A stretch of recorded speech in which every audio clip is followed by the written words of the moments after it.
নমস্কার, আমার আপনজনেরা রুদ্রবার্তায় আপনাদের সকলকে স্বাগত জানাই। আমি রুদ্রপ্রসাদ ব্যানার্জি।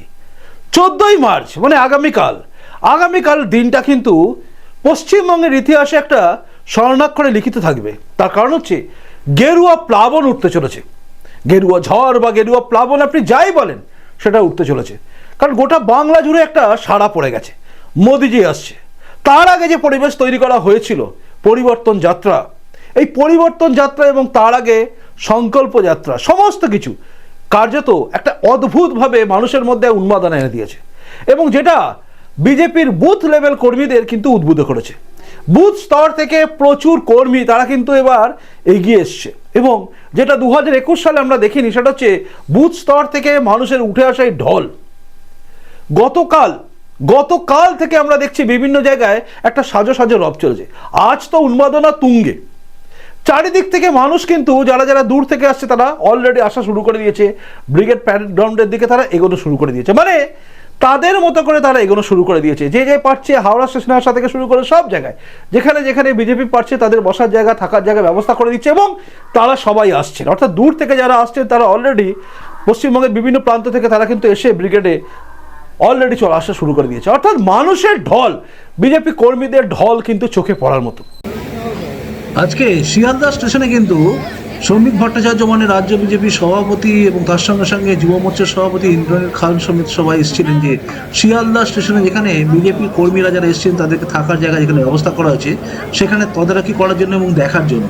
অর্থাৎ প্রত্যেকেই কিন্তু আসছেন, এসে দেখছেন যে কর্মীরা কিভাবে এসছেন বা রয়েছেন। এখানে শ্রমিক ভট্টাচার্য আসাতে অর্থাৎ রাজ্য সভাপতি আসাতে অনেকেই উদ্বুদ্ধ হয়ে পড়েছে এবং এই ঘটনাটা কিন্তু বোঝাচ্ছে যে বাংলার মুখে বিজেপি কিন্তু ক্রমাগত মানুষের পাশে এবং কর্মীদের পাশে একদম রয়েছেন। এবং এখানে দেখুন রাজ্য সভাপতি তিনি এসছেন এবং তার সঙ্গে সঙ্গে এসছেন ইন্দ্রনীল খান, অর্থাৎ যুব মোর্চা যিনি রাজ্য সভাপতি ডক্টর ইন্দ্রনীল খান, তিনিও কিন্তু এসেছেন এবং তারা দুজনেই কিন্তু এসে এই শিয়ালদার ক্যাম্পে যেখানে বিজেপি কর্মীদের রয়েছেন যারা, সেখানে কিন্তু তারা সবাই এসেছে।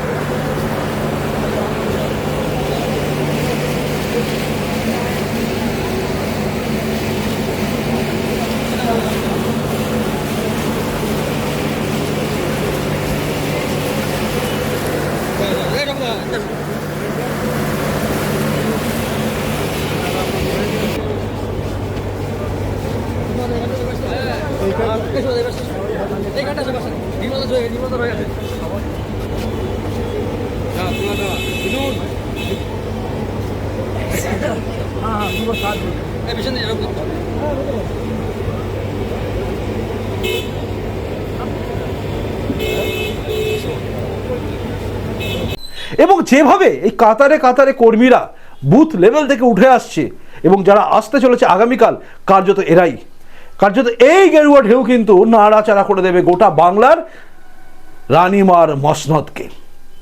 অনেক ভেবেছিলেন তিনি যে তার রাজত্বে কিছুতেই কিছু হবে না, তিনি সব কিছু করে যাবেন, কিন্তু একের পর এক ধাক্কা এবং একের পর এক বিজেপির কর্মসূচি।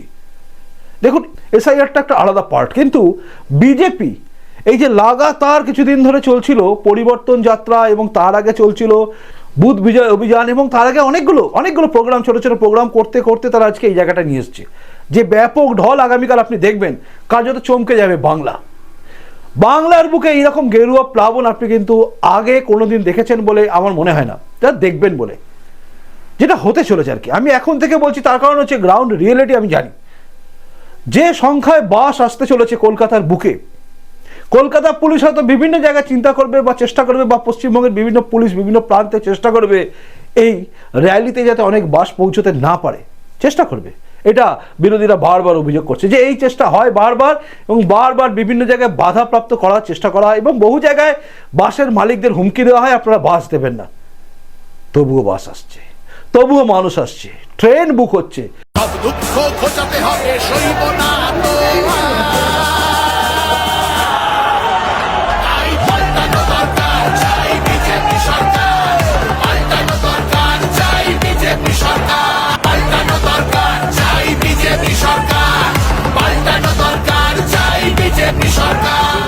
চারিদিক থেকে মানুষ, কাতারে মানুষ আসছে। পূর্ব মেদিনীপুর থেকে শুরু করে পশ্চিম মেদিনীপুর থেকে মানুষ আসা শুরু করছে এবং ট্রেন ভর্তি হয়ে আসবে। ট্রেনগুলো পর্যন্ত বুক হওয়া জায়গায় চলে গেছে, মানে এমন জায়গায় চলে গেছে, এত বেশি সংখ্যায় মানুষ আসতে চলেছে আগামীকাল, চিন্তার বাইরে। গোটা বাংলার মানুষ কিন্তু আগামীকালের দিকে তাকিয়ে দেখবে।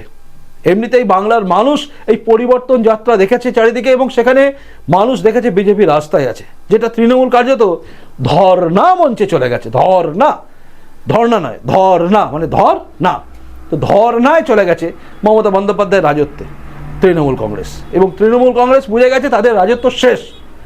যতই লম্পঝম্প করুক ওই স্টেজে দাঁড়িয়ে, আসলে গ্রাউন্ড রিয়েলিটি হচ্ছে মানুষ মুখ ঘুরিয়ে নিয়েছে।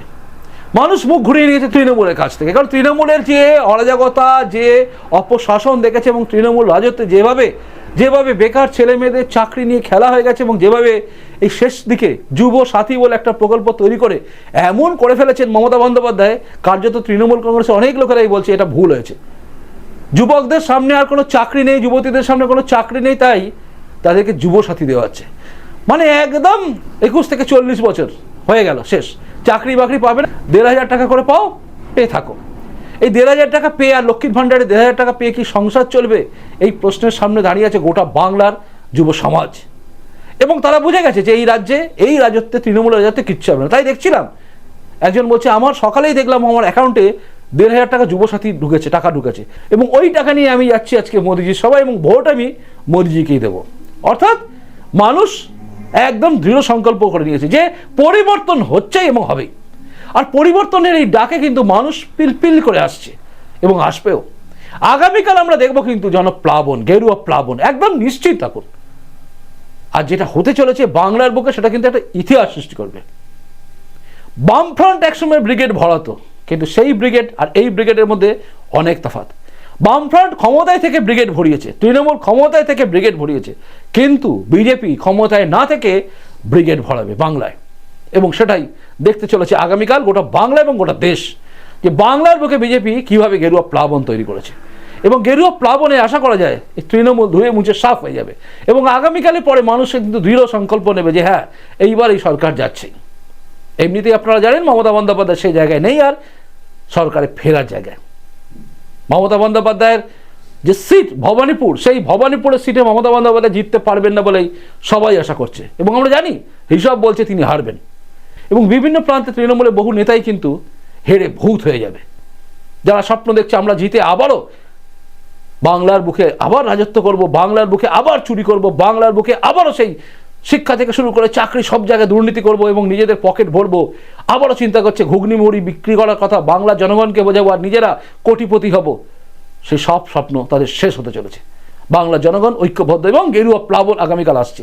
চারিদিকে মানুষ কিন্তু কাতারে কাতারে মানুষ এক জায়গায় হচ্ছে এবং একত্রিত হয়ে বাংলার বুকে সেই জায়গায় নিয়ে যাচ্ছে যেখানে গিয়ে ব্রিগেড কালকে বুঝিয়ে দেবে যে বাংলার বুকে গেরুয়া ব্রিগেড তৈরি হয়ে যাবে সবকিছু। তাই গেরুয়া ব্রিগেডের দিকে সকলের নজর আছে এবং কালকের গেরুয়া প্লাবনে আমিও যাচ্ছি। আপনি যাচ্ছেন কি? আসুন সবাই মিলে পরিবর্তন করতে হবে, সবাই মিলে একসাথে পরিবর্তন করতে হবে। এই রাজ্যের এই সরকারকে টেনে হিঁচড়ে ফেলতে হবে। তার কারণ হচ্ছে অনেক হয়ে গেছে, এনাফ ইজ এনাফ। বাংলার মানুষের, বাংলার যুব সমাজের, বাংলার বুকে হিন্দুদের, বাংলার বুকে সকলের দেওয়ালে পিঠ ঠেকা নয়, দেওয়ালে পিঠ থেকে বাইরে চলে গেছে। খাদের শেষ কিনারায় থাকা বলে আমরা কিন্তু খাদের মধ্যে ঝুলছি একটা গাছের ডাল ধরে। তাই আমাদের শক্ত ডাল ধরে উঠে আসতে হবে এবং উঠে আসার জন্য আমাদের পরিবর্তন করার জন্য আগামীকাল ব্রিগেড প্যারেড গ্রাউন্ডে ঠিক একটা সময় আসছে নরেন্দ্র মোদী এবং সেদিকে সকলের নজর আছে। আমিও যাচ্ছি বুম হাতে করে, আপনিও আসুন, আপনার সঙ্গে দেখা হবে এবং আপনার কাছ থেকে বেশ কিছু প্রশ্ন আমার জানারও আছে। আসছেন তো? জানাবেন কিন্তু আপনাদের প্রত্যেকের কমেন্টসের অপেক্ষায় আমি রইলাম, আর আমার পরবর্তী প্রতিবেদন দেখার অপেক্ষায় আপনি থাকুন। আসি এখনকার মধ্যে দেখা হচ্ছে পরের রুদ্রবার্তাতেই। নমস্কার, বন্দে মাতরম, ভারত মাতা জয় হোক, জয় হিন্দ।